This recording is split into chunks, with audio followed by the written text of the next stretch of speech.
Les choses sont en train de devenir assez folles dans le monde avec l'IA ces derniers temps.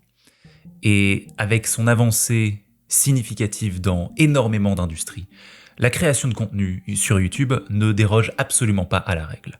Et je pense que les 24-36 prochains mois vont être significatifs pour énormément de créateurs. J'irai même plus loin en disant que la majorité des créateurs n'ira pas bien loin durant cette période. Car ils n'ont rien de spécial à dire, de pourquoi ils le disent et de comment ils le disent. Pour moi, cette future période va clairement changer le paysage de YouTube et l'IA va vraiment agir comme un grand filtre sur l'espace que nous connaissons aujourd'hui. Et donc ces derniers mois, je me suis beaucoup questionné sur ma place en tant que créateur. Quelle est la valeur que j'apporte en tant que créateur dans cet environnement de plus en plus compétitif?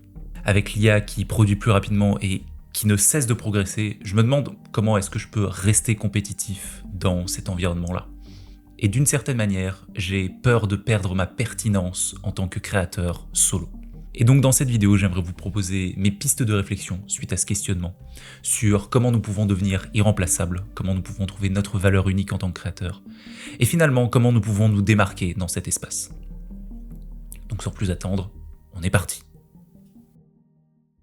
Pour vous illustrer la suite de cette vidéo, j'ai découpé la nature de la création de contenu en deux composantes essentielles. Dans une vidéo YouTube, il va y avoir une ou deux de ces composantes-là. La première composante, ça va être la composante informationnelle. La composante informationnelle, vous pouvez penser à tout ce qui est conseil très actionnable. Ça peut être une liste d'étapes, ça peut être un guide, ça peut être des vidéos où tu partages directement des frameworks. Ces éléments font partie de la première composante d'une vidéo qui est la composante informationnelle. Le grand changement qui se profile ces derniers temps est que l'IA, de par sa nature, commoditise la valeur de l'information. Étant donné que l'IA a accès à toutes les informations possibles sur Internet et qu'elle est capable de retransmettre ces informations en un claquement de doigts, en quelques minutes seulement, avec quelques prompts, vous pouvez obtenir par exemple un guide complet de perte de poids pendant 6 mois qui est personnalisé. Vous pouvez obtenir sûrement une ébauche de site web pleinement élaboré. Vous pouvez obtenir un script de vidéo complet en quelques minutes seulement. Et cet accès extrêmement direct et rapide à l'information fait qu'elle perd énormément en valeur. J'ai par exemple entendu dire que Google, le moteur de recherche, était en train de perdre énormément de son audience, en partie avec l'avènement de l'IA, avec toutes les IA à base de chat, où les gens vont simplement, plutôt que d'aller sur Google pour chercher une information, vont tout simplement demander à ChatGPT, Claude ou n'importe quelle IA textuelle. Et donc pour la création de contenu, le même phénomène est en train de se produire. Et la conséquence directe à ça, c'est que les créateurs qui partagent du contenu qui va être purement informationnel vont devenir remplaçables, vont perdre leur aspect concurrentiel, vont perdre leur aspect unique et vont finalement perdre en pertinence sur la plateforme. Il y a quelques années encore, je pense que la majorité des conseils YouTube fonctionnaient encore selon l'âge de l'information en quelque sorte. Et donc les stratégies YouTube d'apporter un maximum de valeur à notre audience, à travers notamment des conseils concrets, étaient monnaie courante et étaient le meilleur conseil qui tournait sur la plateforme. Mais aujourd'hui, ce changement de paysage pourrait changer complètement la donne. Et les créateurs de contenu ne peuvent plus se contenter d'être simplement des moteurs de recherche premium, en quelque sorte. Il y a une citation que j'ai entendue dans un podcast récemment et que je trouve très pertinente dans ce changement de contexte que nous vivons. C'est une citation de Naval Ravikant. Je vais sûrement faire un véritable massacre avec mon accent anglais, mais bon, pardonnez-moi d'avance. We escape competition through authenticity. Donc traduction littérale, nous nous échappons de la compétition par l'authenticité. Cela nous amène donc à la seconde composante de nos vidéos YouTube. Cette seconde composante, c'est la composante personnelle. Cette composante, vous pouvez imaginer tout ce qui est vos histoires personnelles, que personne ne peut vous prendre, vos expériences uniques de vie, les transformations par lesquelles vous êtes passé. Tous ces fragments finalement de votre vie, de votre histoire, sont ces éléments personnels. Ça peut être aussi les émotions que vous transmettez et que vous partagez à travers vos vidéos. Tous ces éléments, ce sont des éléments qui sont irréplicables par l'IA, qui sont irremplaçables par l'IA. Car l'IA n'aura jamais accès à l'exacte séquence de stimuli environnementaux qui ont constitué toute votre expérience de vie et qui font de vous l'individu que vous êtes aujourd'hui. C'est finalement ce qui crée votre point de vue unique et votre identité à ce jour. Et donc pour moi, elle est vraiment là, la clé pour se démarquer dans ce paysage-là. Elle est là, la clé pour trouver sa valeur unique en tant que créateur. Ça va être de miser justement sur la composante personnelle de notre contenu. Pour vous illustrer ce concept, je vais vous présenter un petit peu les 2 cas extrêmes possibles. Ce sont des cas qui sont assez théoriques, car en réalité, personne n'est aussi polarisé que ça. En tout cas, je ne crois pas. Néanmoins, ça permet, je trouve, de comprendre un petit peu la nature de ces 2 composantes-là. D'un côté, vous allez par exemple avoir le créateur qui est 100% informationnel. Le créateur qui ne partage que des guides et qui ne transmet aucun élément de sa personnalité, de son histoire personnelle, de ses expériences uniques, et qui ne transmet que du concret, de l'applicable, sans le relier à sa propre expérience. Donc ça, c'est le créateur 100% informationnel. De l'autre côté, vous allez avoir le créateur 100% personnel, qui ne fait que partager ses émotions, ses expériences, ses histoires personnelles. Et des 2 côtés, il y a des avantages, mais aussi des faiblesses. Ce créateur-là sera très probablement le premier à être en compétition avec l'IA, si ce n'est déjà le cas finalement. Car l'IA a cette capacité assez exceptionnelle à retransmettre l'intégralité des informations disponibles sur Internet beaucoup plus rapidement qu'un humain. Et de l'autre côté, vous allez avoir le créateur 100% personnel qui, je trouve, peut manquer de clarté.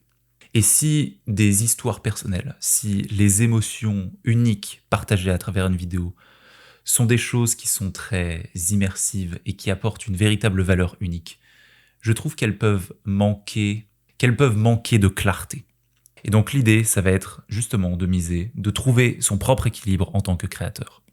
Ce que j'aimerais que vous retiriez de cette section de la vidéo, c'est de vous questionner sur quelle est votre valeur unique en tant que créateur. Quelles sont les transformations par lesquelles vous êtes passé à travers votre vie et qui ont forgé la personne que vous êtes aujourd'hui. Quels sont les obstacles que vous avez rencontrés? Quelles sont les choses que vous avez mis en place pour surpasser ces obstacles? Et qu'est-ce que vous en avez retiré? Quelles sont les leçons uniques que vous en avez retirées? En parlant depuis cette zone-là, en parlant depuis vos propres transformations, qui sont propres à vous et qui sont irréplicables par l'IA, les informations que vous allez donner ensuite, qui découlent de cette transformation-là, n'ont pas du tout le même effet qu'une simple liste, qu'un simple faites ces 5 étapes pour obtenir un setup professionnel sur YouTube. Vous allez pouvoir ajouter cette empathie, ces émotions, ce ressenti, votre vécu à travers la vidéo. Et les spectateurs peuvent sentir ce genre de choses. Et je pense que c'est en grande partie ce qui crée la connexion entre un créateur et ses spectateurs. La composante personnelle serait ce qui fait que vos spectateurs s'investissent et la composante informationnelle qui découle de la composante personnelle serait ce qui concrétise cet investissement. À présent, cette composante personnelle, ici, je l'ai beaucoup placée dans le contexte, dans le fond de votre vidéo, le fond de votre contenu. Et à présent, j'aimerais faire un petit point sur la forme de vos vidéos. Car je pense que c'est tout à fait important de penser à la manière dont vous allez délivrer votre contenu, la manière dont vous allez exprimer cette composante personnelle. Et pour moi, cela revient finalement à créer un cadre de création qui vous permette de vous exprimer authentiquement. Personnellement, j'ai trouvé ce cadre à travers plusieurs aspects. Le premier, ça a été d'arrêter de scripter mes vidéos. Lorsque je scriptais complètement mes vidéos, même si mon propos était parfaitement pensé, même si mon message était parfaitement poli, finalement, je n'avais plus la liberté de partager mes émotions spontanément à travers la caméra, de partager mes pensées spontanément à la caméra. Et je trouve que cette liberté entravait mon authenticité à l'écran. Le deuxième point, ça a été d'arrêter de surpolir mes vidéos et de finalement me laisser le maximum de liberté possible à m'exprimer authentiquement face à la caméra. De créer un cadre qui soit confortable et de créer un cadre qui soit le moins limitant possible. Et pour moi, avoir un système de production qui soit minimaliste a vraiment été la clé pour me permettre d'être plus libre de m'exprimer de manière authentique et spontanée à l'écran, de faire ressortir ces éléments de la composante personnelle. Ça a été pour moi le moyen de partager un petit peu plus de mes émotions en vidéo, de partager un petit peu plus de mes imperfections et de petites tics que je peux avoir par exemple en vidéo. Car je pense que ces éléments de personnalité, ces éléments d'imperfection aussi, qui font partie de ces éléments de personnalité, sont ce qui rend votre vidéo unique. Pour moi, ces éléments sont réellement une clé qui explique le charme d'une vidéo. Car ces éléments sont ce qui rend l'expérience finalement humaine. Et cette humanité qui transparaît à travers ce style de vidéo est ce qui crée la connexion entre le créateur et ses spectateurs. Finalement, je n'ai pas envie d'apporter de la peur autour de ce sujet.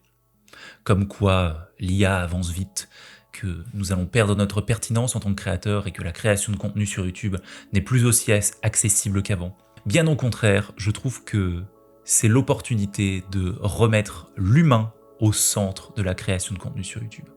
Ce qui rend finalement cette période, je trouve, très excitante d'une certaine manière. Si fut une certaine période, la création de contenu pouvait être très centrée autour de la valeur concrète des conseils applicables que vous pouviez donner à travers votre contenu. Ce changement de paysage, c'est l'occasion de centrer la valeur autour de votre authenticité et de votre propre valeur unique. Des éléments qui font que votre création de contenu est irréplicable et ne peut pas être reprise par un autre créateur ou par une IA. Et j'ai vraiment hâte de voir la manière dont va évoluer cet espace. En tout cas, moi personnellement, c'est quelque chose qui m'enthousiasme beaucoup. En tout cas, je vous remercie d'avoir regardé cette vidéo jusqu'au bout.